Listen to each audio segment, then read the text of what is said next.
télécharger gratuitement. Vous pouvez utiliser cette application pour effectuer des auto-évaluations, suivre votre humeur et votre bien-être mental et avoir accès à des ressources et à du soutien en tout temps. Près de 2 millions de Canadiens et Canadiennes ont déjà utilisé ces ressources lors de près de 6 millions de sessions gratuites et confidentielles. Je vous encourage à prendre soin de votre santé mentale. Je nous encourage à prendre soin de notre santé mentale et à tendre la main à ceux qui éprouvent des difficultés autour de nous. As we all know, the COVID-19 pandemic continues to have a profound effect on the mental health of many across Canada. If you or someone you know is struggling with mental health issues, resources are available. The Wellness Together Canada portal gives everyone across our country access to a wide range of free services online, by phone, or by text messaging in multiple languages. We also recently launched PocketWell, a free companion app to Wellness Together Canada that is now available freely for download. You can use this application to complete self-assessments, track your mood and mental well-being, and get access to resources and supports 24/7.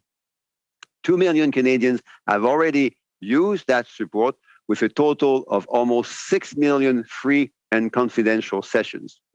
I encourage all of us to take care of our mental health and reach out to those that may be struggling.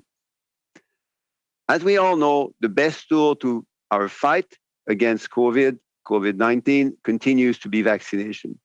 So far, 82% of all Canadians of all ages have taken this important step and are now fully vaccinated. 48% have now received their booster dose, and close to 53% of children aged 5 to 11 have received their first dose.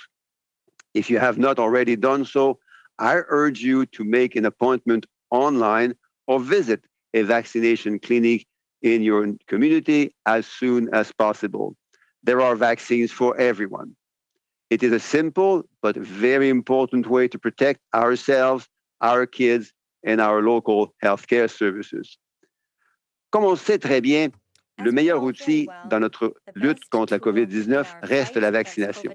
Jusqu'à présent, 82% de tous les Canadiens de tous les âges ont fait le bon choix et ont maintenant été vaccinés complètement. 48% ont reçu une dose de rappel et 53% des enfants de 5 à 11 ans ont également reçu leur première dose.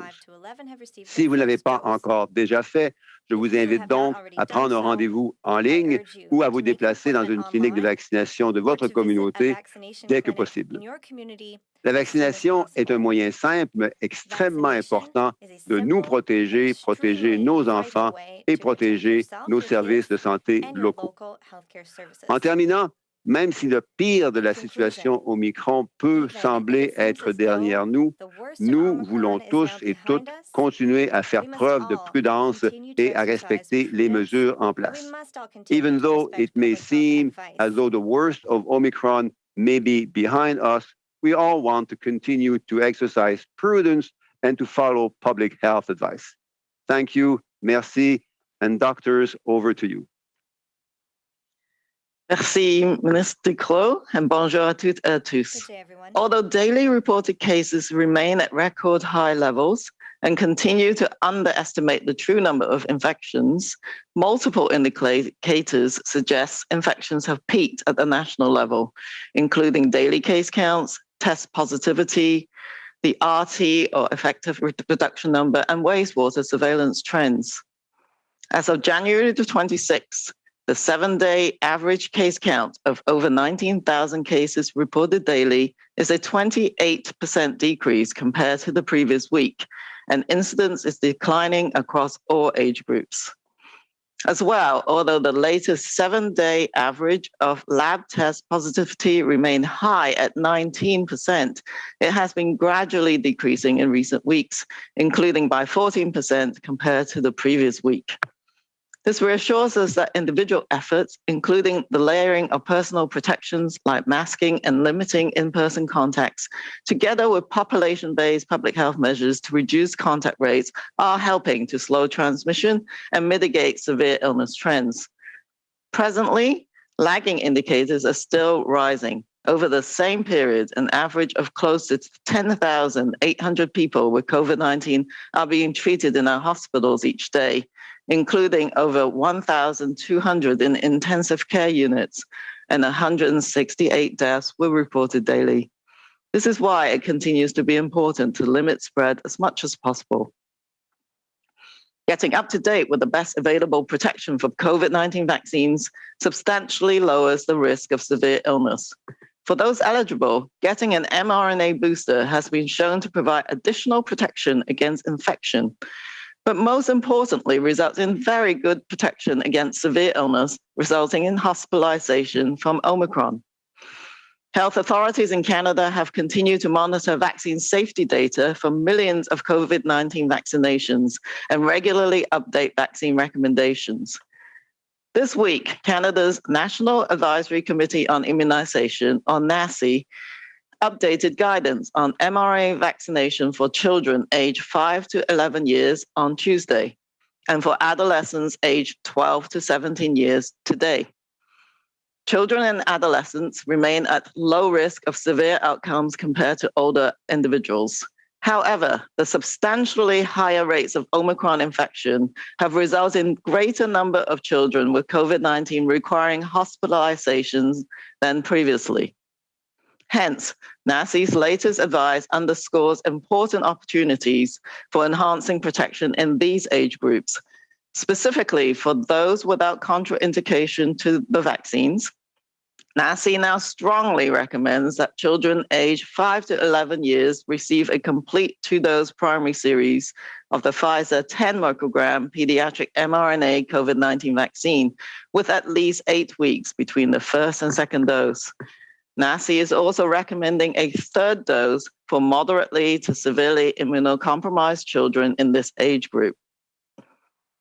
For adolescents aged 12 to 17 years, NACI continues to strongly recommend a complete primary series of mRNA COVID-19 vaccines, including a third dose for those who are moderately to severely immunocompromised.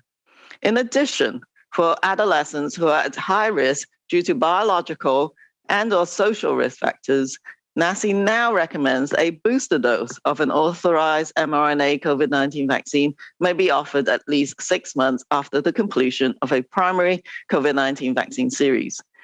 These include adolescents aged 12 to 17 years who have an underlying medical condition that may put them at high risk of severe illness due to COVID-19, including those who are immunocompromised and who have already received a 3-dose primary series.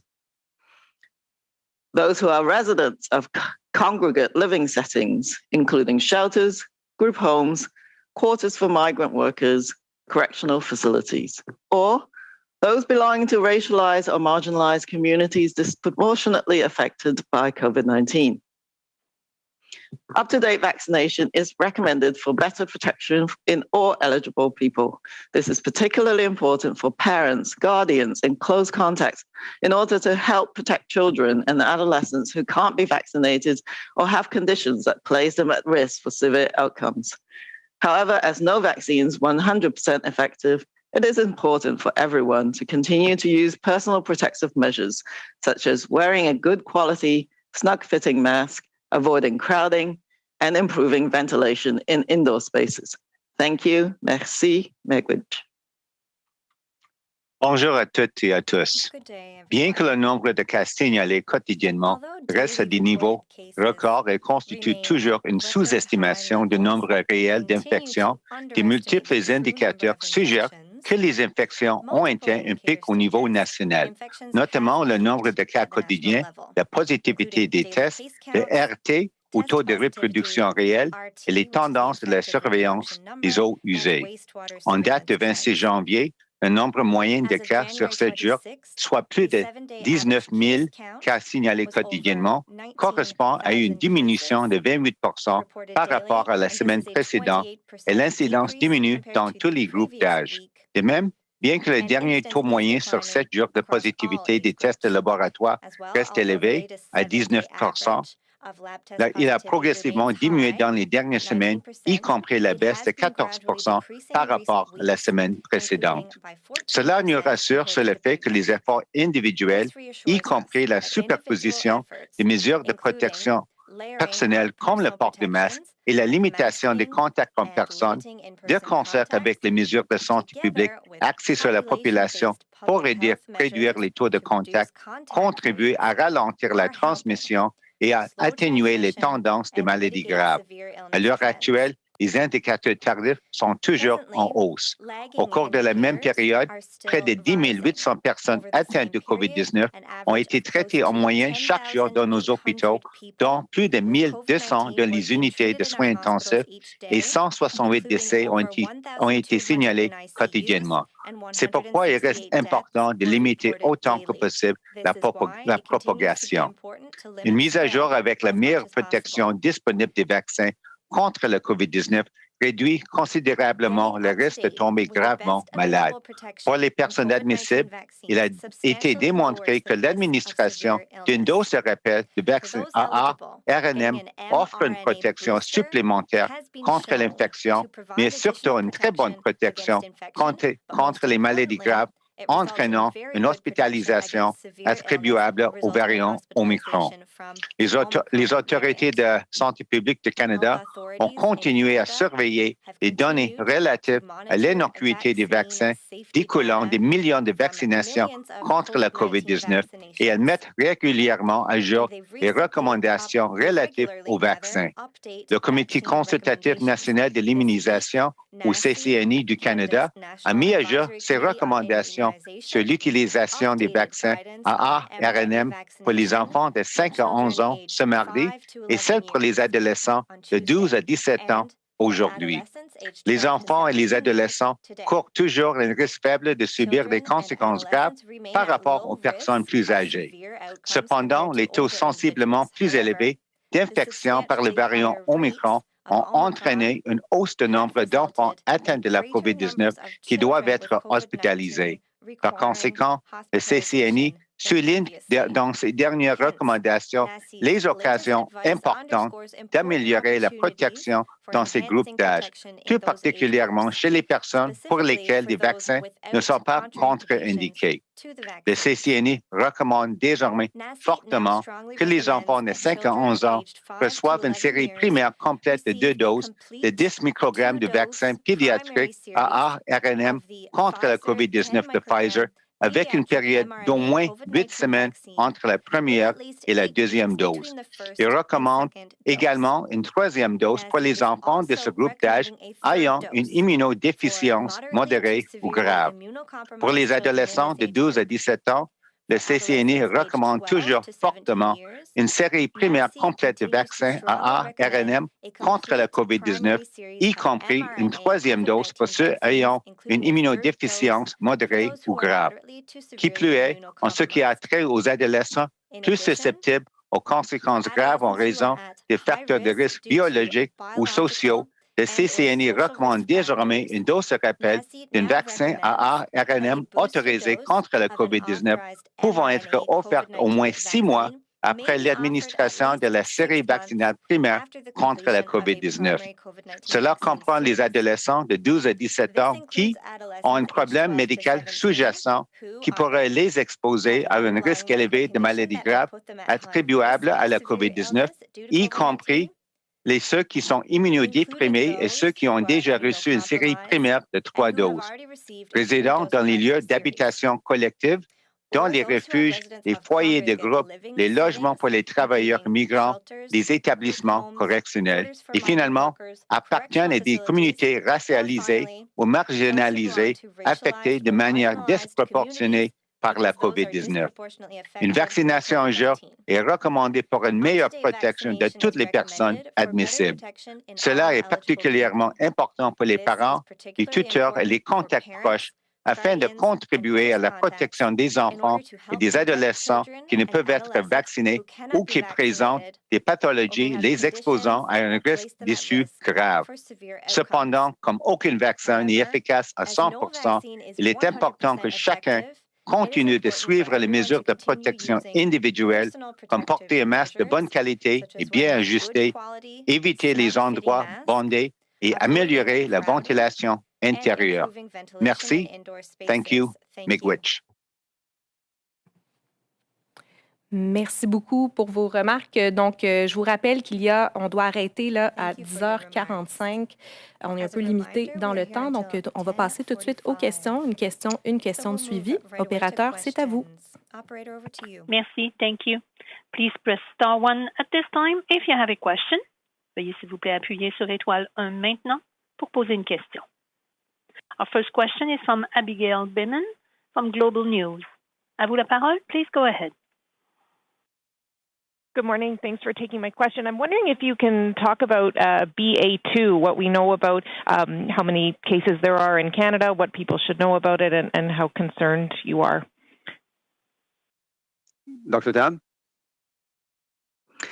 Thank you for the question. Yes, our National Microbiology Lab, together with provincial and territorial labs, have been tracking this particular sub-lineage, if you like, of Omicron.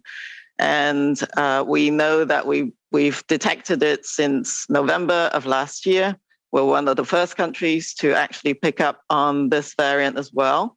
And we have at least over 100 identifications, 77 of them from the National Microbiology Lab, and some further reporting from provinces and territories as well. We're still learning, of course, about this subvariant, but at the moment, the international data suggests that it could potentially have an increased advantage on spread, but there doesn't seem to be any specific increase in hospitalizations or the severe outcomes compared to BA1. But we'll be tracking that very closely. I'm wondering if you're concerned that having increased cases may extend the current wave that we're in, and if you could also provide context as to if we've seen it since November, is it picking up speed now, or is it of more concern now in January? Well, we're still monitoring this very closely. The vast majority of our identifications are the BA1, but that doesn't mean BA2.2 couldn't pick up later on. There's always a possibility that could occur, but we don't actually know that yet. At the moment, it's really a BA1 Omicron wave. Other countries have observed, I think, different trends. Some have seen increases, but not very much. And other countries, such as Denmark, have seen a greater increase, and that could be due to a number of factors, including whether it got introduced into a particular pocket of underprotected populations. So all of that is still being worked out. As I've said, getting to perhaps the peak is one thing, but coming down the other side of the wave includes a lot of people who could get infected, and some of them could potentially be infected with BA.2. Next question. Thank you. Notre prochaine question est de Christian Noël de Radio-Canada. À vous la parole. Please go ahead. Bonjour, merci beaucoup. Monsieur Duclos, la question pour vous. Avec le convoi qui est à Ottawa, la pression que les manifestants apportent à leurs revendications, dites-moi, quelles données est-ce que vous avez qui démontrent que l'obligation vaccinale des camionneurs à la frontière est nécessaire? Et si vous n'avez pas de données, pourquoi ne pas lever cette obligation? Merci, M. Noël. Et je vais commencer par une brève introduction pour peut-être présenter le portrait plus général. Le mot-clé ici, et on l'a répété à plusieurs reprises dans les dernières semaines, le mot-clé, c'est bienveillance. On a le droit au Canada, évidemment, de manifester ses points de vue. on doit le faire toujours dans une perspective de respect et de paix. On doit le faire de manière paisible et respectueuse des autres droits que les gens ont, y compris le droit de vivre dans la sécurité. J'ajouterais aussi que dans ce contexte de bienveillance, il est toujours important de rappeler que la vaccination, ce n'est pas pour punir les gens, c'est pour protéger les gens. Lorsqu'on se protège soi-même, on s'évite à soi-même et aux gens qui nous entourent de se retrouver dans des conditions de santé physique terribles, conditions de maladie qui peuvent mener à l'hospitalisation, comme on le sait très bien, à des soins critiques et possiblement même à la mort. Donc, je répète que c'est dans un contexte de bienveillance, de respect et de paix que l'on souhaite continuer ce travail commun. On parle beaucoup d'anti-vaccination. La menace, ce n'est pas la vaccination, la menace, c'est la COVID-19. Et s'il y a un outil dont on doit absolument faire le plein usage, c'est la vaccination pour lutter contre la COVID-19. Nous sommes tous dans le même convoi. Nous sommes dans un convoi pour sortir le plus rapidement possible de la COVID-19 et c'est quand on est unis dans ce convoi par la vaccination qu'on peut y arriver le plus rapidement et le plus efficacement possible. Maintenant, en ce qui a trait aux aspects épidémiologiques de la vaccination, le variant Omicron a introduit une certaine résistance vaccinale, mais l'efficacité des vaccins et certainement de la troisième dose a été démontrée au cours des dernières semaines. C'est non seulement pour nous permettre de sortir rapidement de cette crise actuelle que nous vivons, qui met des milliers de gens dans les hôpitaux. On en a près de 11 000 maintenant au Canada, ce qui est de loin le plus haut niveau d'hospitalisation qu'on connaît depuis le début de la crise de la COVID-19, mais c'est aussi pour nous préparer à soutenir la lutte contre la COVID-19 quand ce pic d'Omicron aurait été atteint. Et ça, tout le monde a intérêt à se protéger soi-même, eux-mêmes, mais aussi on doit le faire collectivement. Et c'est pour ça que la vaccination obligatoire est une des mesures qu'on va continuer à faire valoir dans la capacité du gouvernement canadien de le faire pour s'assurer qu'on passe tous à travers cette crise dans un convoi unifié et solidaire qui implique l'utilisation de la vaccination et de la tendance à une vaccination la plus universelle possible. Merci. Je remarque que vous n'avez pas de données sur l'obligation vaccinale des camionneurs et sur la façon dont ça réduit la contamination. Mais j'ai une question supplémentaire concernant le déconfinement. Il y a beaucoup de provinces qui commencent à déconfiner maintenant ou la semaine prochaine, alors que vous dites qu'il y a une sous-estimation du nombre de cas et qu'il faudrait continuer de rester prudent. À quel point est-ce que le déconfinement, qui semble rapide selon certains, vous préoccupe? Qu'est-ce que vous en pensez? Bien, je vais me tourner rapidement vers la Dr Tam et le Dr New pour répondre à la question d'un point de vue épidémiologique. Mais ce que l'on sait depuis le début de la COVID-19, c'est que la prudence est l'attitude la plus, non seulement responsable, mais la plus responsable à court terme, mais la plus responsable aussi à long terme. Il y a beaucoup de choses qu'on pensait savoir sur la COVID-19 dont on s'est aperçu qu'elle n'était pas tout à fait vraie. On pensait tous, il y a quelques mois, s'être débarrassé de la COVID-19 et de passer à une situation endémique. Ce qu'on a vu au cours des dernières semaines, c'est qu'on s'est trompé. Le variant, pas le variant, mais la COVID-19 continue à nous réserver des surprises, entre autres par l'introduction de nouveaux variants. Et en ce qui a trait à la situation actuelle en matière de mesures sanitaires à l'échelle du pays et comment ça se corrèle avec la situation épidémiologique que l'on voit au gouvernement canadien, je vais me tourner vers le Dr New. OK. Merci pour la question. Ce que je peux ajouter, ce que le ministre Duclos a déjà constaté, c'est donc on voit avec le variant Omicron, ce n'est pas vraiment une question avec le taux d'incidence des cas, l'infection. On regarde vraiment qu'est-ce qui se passe avec les conséquences plus graves comme les hospitalisations et la pression sur les systèmes de soins de la santé partout au pays. Et on voit qu'il y a beaucoup de pression actuellement. Donc, peut-être qu'on a passé le pic et peut-être on est sur, comme dire, la pente descendante, mais comme Dr. Tam a constaté, on peut avoir un grand nombre de cas, même sur la pente descendante. Et donc, il faut regarder et analyser étroitement qu'est-ce qui se passe actuellement sur le terrain. Et si on commence à assouplir les mesures de santé publique, vraiment pour peut-être avoir plus de taux de contact entre les personnes, il faut faire ça avec beaucoup de prudence dans toutes les provinces et territoires parce que c'est toujours lié entre le taux d'infection et aussi après avec les indicateurs tardifs comme les hospitalisations. Mais on a peut-être un peu d'espoir. On est optimiste parce que je pense qu'on a peut-être passé le pic au moins au niveau national. Et maintenant, c'est une question vraiment à l'échelle locale de regarder vraiment étroitement qu'est-ce qui se passe avec l'épidémiologie. Et au fur et à mesure, oui, on peut assouplir les mesures. Il faut faire ça avec beaucoup de prudence et toujours être prêt à ajuster si les tendances et les taux peut-être montrent une recrudescence, particulièrement pour les hospitalisations, les effets plus graves sur les systèmes de santé. Je vous remercie. Next question. Merci. Our next question is from Annie Bergeron-Oliver from CTV National News. Please go ahead. À vous la parole. Thank you for taking my question. BC and Ontario have said that we need to learn to live with Omicron. In BC, they're now treating Omicron more like the common cold. Do you believe that this is the right approach, and is this what the federal government is now advising? Dr. Tam?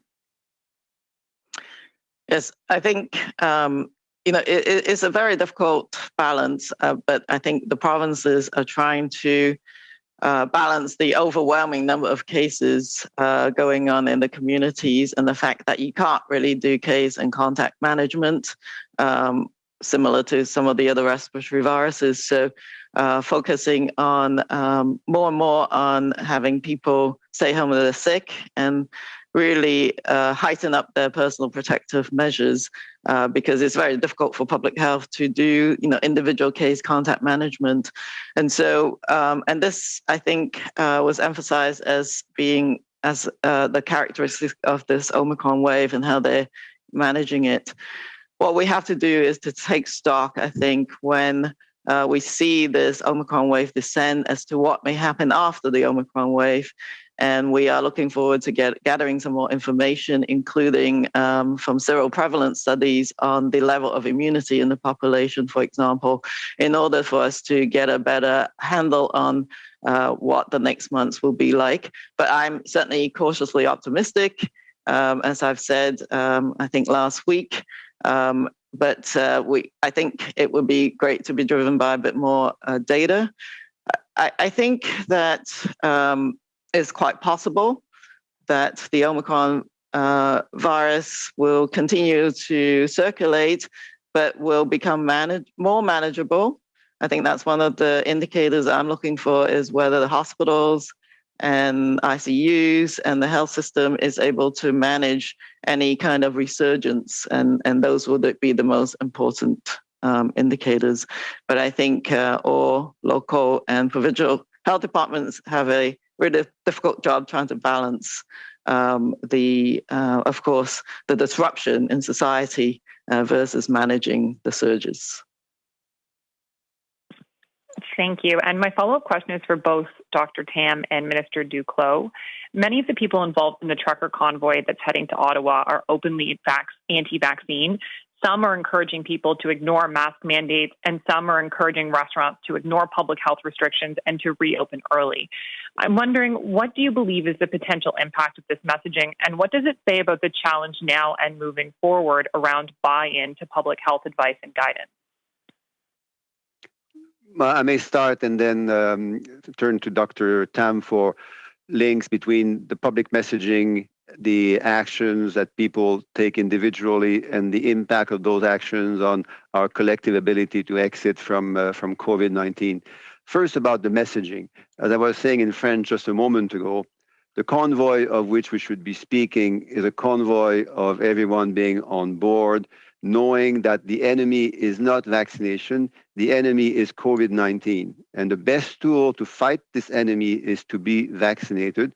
We have the fortune we have had the fortune on Earth, because of the great progress that science and scientists made just a few months ago. We have the great fortune of having a key tool in our toolbox to fight COVID-19 Omicron, not only in the short term, but in the longer term.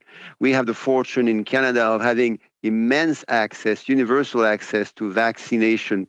And we have more doses than we need now to vaccinate everyone with a booster dose. So we have this fortune in Canada. But with this fortune comes a collective responsibility. We know we're all tired.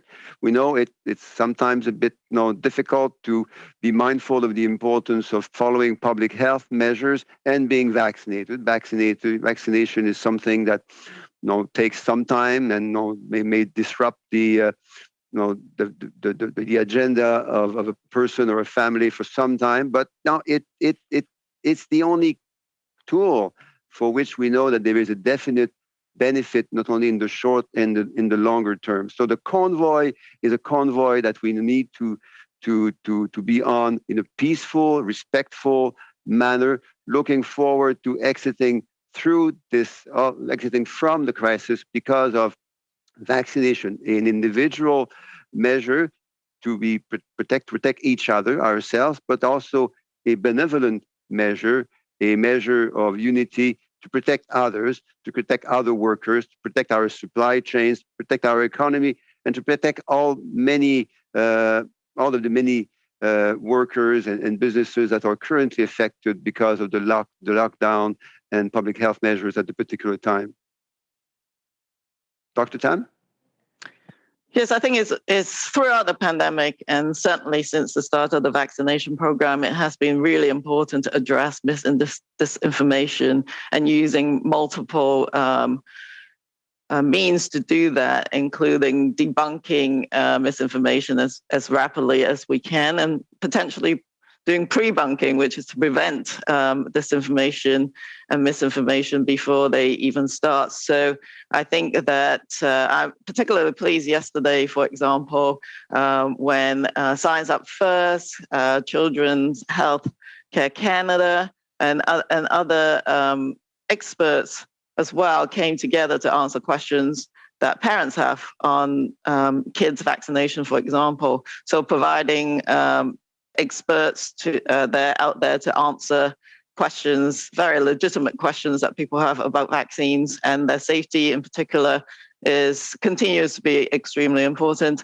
And I think I want to emphasize that Canada does have one of the highest vaccination rates globally, and we certainly could boost our booster rates, but I just want to thank everybody, and including workers in the transportation sector who did roll up their sleeves and really get vaccinated. And for the small proportion of people who haven't got their vaccines, we do have to make sure they have access to vaccination programs, and also answer some very legitimate questions that may have, and continue to do so. And vaccinations are actually very important to maintain the business continuity of our critical infrastructures. Thank you. Okay, we have time for one more question. Just a reminder to keep your answers short, please. Thank you. Merci. Thank you. Our last question is from Mia Rabson from the Canadian Press. Please go ahead. À vous la parole. Hi, yes, Dr. Tam, I'm wondering if you can explain why NACI advice did not go to all teenagers to get a booster shot, which is what the recommendation is in the United States. Thank you for that question. And I also have Dr. Tunis on the line from the NACI Secretariat as needed. But of course, NACI has been very thoughtful throughout this pandemic in terms of weighing out the risk and benefits. And right now, this is the off-label recommendation for the use of boosters in the adolescent age group. So a booster dose for the 12 to 17-year-old without the medical or social risk factors is not recommended due to the generally low risk of severe COVID-19 outcomes in adolescents who've received a complete primary series. And so I think that's partly the reason. But certainly for those with the higher risk conditions and circumstances, it is something that can be offered. And NACI will monitor the evolving science. This is their recommendation right now. That doesn't mean it couldn't shift, but they will monitor the evolving evidence and update the guidance as needed. They're also going to be looking at advice on recommending the timing of booster doses following an actual SARS-CoV-2 infection. So that might also come into play in terms of the decision on additional doses. And Dr. Tam, I can also add to that the committee is really underscoring also the importance of that primary series for all adolescents. So for those who have not yet been immunized, that would be an important action to take. And in general, we're seeing really good durability of the primary series, the first 2 doses, against even Omicron in Canada and also in other countries. So that's something that the committee is monitoring very closely. And we're working with provincial territorial surveillance partners to understand exactly what the risk of severe disease is in adolescents after the primary series. So far, the signals that we're seeing in general at the population level is that it is still holding up well. And as Dr. Tam mentioned, it's early days in this adolescent booster program. The evidence is just starting to come in from countries like Israel, who have already initiated a program.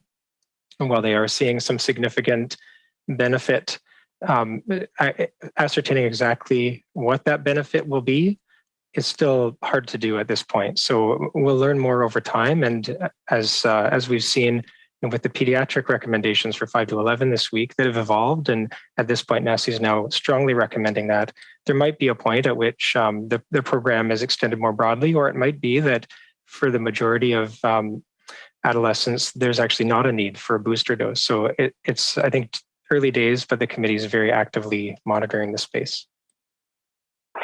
Thank you. I'm wondering if, just a quick follow-up to that, if you can clarify when you say that the doses are holding up well, if you mean to infection or severe disease. But my actual second question, Dr. Tam, obviously there is a large number of protesters arriving in Ottawa this weekend regarding vaccinations, particularly mandates for truckers at the border. I'm wondering if you could explain what data and science was used to decide that a vaccine mandate at the border needed to be go further and stop exempting certain people, including truckers, and what tracking we're doing to see what impact that mandate is actually having on both the spread of Omicron or COVID in general, and on getting people vaccinated. So, did you want to go first, Matt? Yeah, sure. I'll go first. Just to clarify, against severe disease. So the primary series continues to perform well. We're seeing in the 75 to 80% range of protection against severe disease from Omicron in Ontario, and that's very similar to what's being observed in other countries as well. And there does seem to be an incremental benefit of booster doses on top of that. But in the adolescent age group, we don't yet know what that incremental benefit would be. And it might be actually that the adolescents are protected very well and maybe are at that top end of that severe disease protection.